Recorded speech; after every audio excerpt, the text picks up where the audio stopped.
next point is that Jesus didn't really do the nature miracles. He didn't turn water into wine.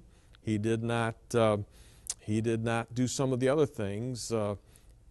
What do you make of that, where they accept that Jesus did the healings, he cast out demons?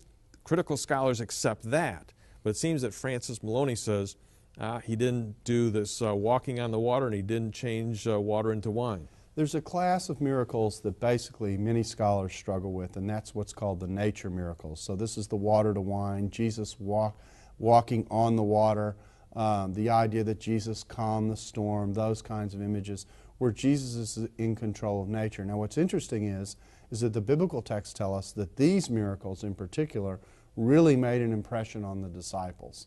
It seems to me you can't have this both ways and kind of half and half it. Yeah, we'll accept these miracles, the healings, okay, yeah. He healed people from blind, he made the lame walk, that kind of thing. All right, we'll take that. But then we'll wall off creation.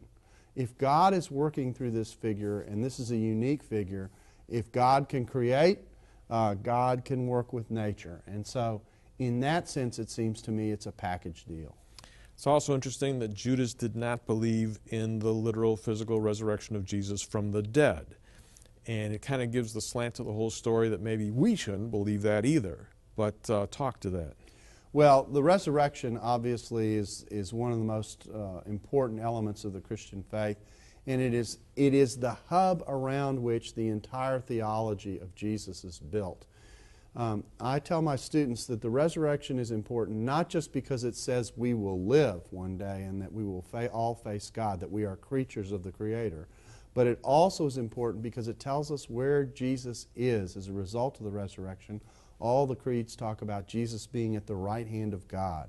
In other words, that Jesus is the mediator of God's salvation, and He works in conjunction with and is paired to God the Father in such a way that they work as an inseparable unit. In fact, one of the burdens of the Gospel of John is to basically equate the work of the Father and the Son and show how integrated into a unity they are.